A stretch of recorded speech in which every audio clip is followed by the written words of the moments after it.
Por isso que Jesus disse, não temei o homem que mata o corpo, mas temei a Deus que faz perecer o corpo e a alma nas chamas eternas. Quem vai para o inferno, conforme está escrito em Apocalipse? A palavra de Deus diz em Apocalipse que os adúlteros, os mentirosos, os cães, os feiticeiros, os sodomitas, todos aqueles que praticam a mentira, o lago, a parte que lhes cabe é o lago que arde com fogo e com enxofre. Então, quem vai para o inferno é esse tipo de pessoas. Pessoas que praticam o pecado e não se arrependem dele. Quando a pessoa morre, ela lembra da vida pregressa dela aqui na Terra, a vida que ela viveu aqui? Sim, quando a pessoa morre, ela lembra sim da vida pregrécia. Observe que na parábola do rico e Lázaro o mendigo, em Lucas 16, 19, nós temos um grande exemplo disso. Quando o rico vai para o inferno, ele diz para Abraão, pai Abraão, permita a Lázaro que molhe a ponta do dedo na água e coloque na minha língua, porque estou em tormentos nessas chamas. E Abraão disse, olha, não tem como fazer isso, porque tem um abismo que nos separa. Não tem como passar daqui para lá, nem de lá para cá.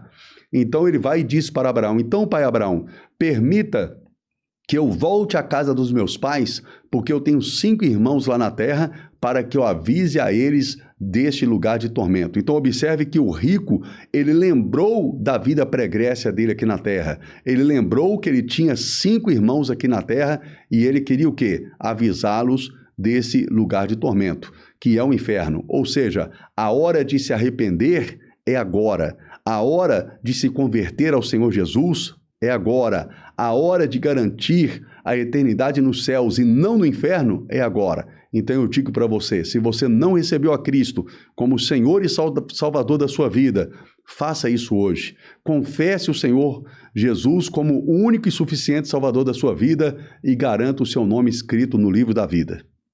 Para onde Jesus foi primeiro depois que ele morreu? Quando Jesus morre, o primeiro lugar que ele vai, está em Efésios capítulo 3, é no inferno. Porque está escrito, aquele que subiu é aquele também que desceu até as regiões inferiores da terra. E como Jesus disse, assim como Jonas ficou 3 dias e 3 noites no ventre do grande peixe, o Filho do Homem ficará 3 dias e 3 noites no centro da terra. Jesus desce no centro da terra, no inferno, e ele desce lá supostamente derrotado. Como diz em Lucas 16, 19, existe uma separação no inferno. De um lado, o seio de Abraão, no meio um abismo, onde Satanás ficará preso nele por 1000 anos, e tem demônios que estão presos lá, que serão soltos na grande tribulação, e do outro lado tem o inferno de fogo, o Geena, o inferno de fogo, aonde o primeiro homem que foi para o inferno está queimando lá, que é Caim. Então, observe que Jesus desce aonde? Ele desce no inferno de fogo, supostamente derrotado. Desce também lá Satanás e Thanatos, o anjo da morte, e tentam prender a alma de Jesus lá. Porque se eles conseguem prender a alma de Jesus lá, toda a humanidade já estaria condenada também ao inferno.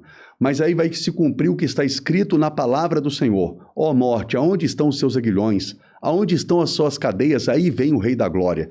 Quem é o Rei da Glória? Jesus. Ou seja, a morte não pôde prendê-lo, porque os pecados que Jesus carregou com ele até o inferno não era dele, eram os nossos pecados, porque ele não pecou nem de palavras, nem de pensamentos e nem de obras.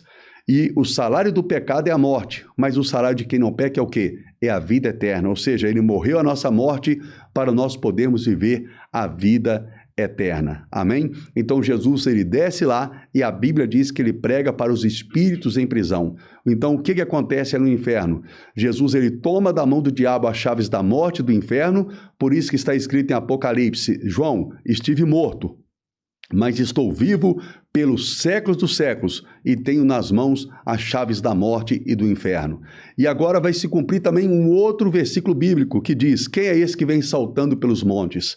Então observe que em Lucas 16, 19, Abraão ele diz, ninguém pode passar daqui para o outro lado do abismo, nem de lá para cá, mas Jesus, o Filho de Deus, vai passar. Jesus, ele atravessa o abismo e ele leva cativo o cativeiro. Ou seja, aqueles homens que estavam no seio de Abraão não podiam subir para o paraíso de Deus, mas também não podia queimar no inferno, porque eles ouviram o evangelho da esperança e creram nele, eles acreditavam que o Messias viria, aqueles homens estavam ali naquele lugar intermediário que é o seio de Abraão, aguardando o Messias. Por isso que Jó disse: mesmo que não haja carne nos meus ossos, carne eu verei, porque eu sei que o meu Redentor vive. Então observe que Jesus transporta o abismo e Jesus ressuscita aqueles homens do Velho Testamento, os santos do Velho Testamento, ou seja, é a primeira ressurreição de santos. Jesus ressuscita eles, está escrito isso em Mateus 27, 53 em diante.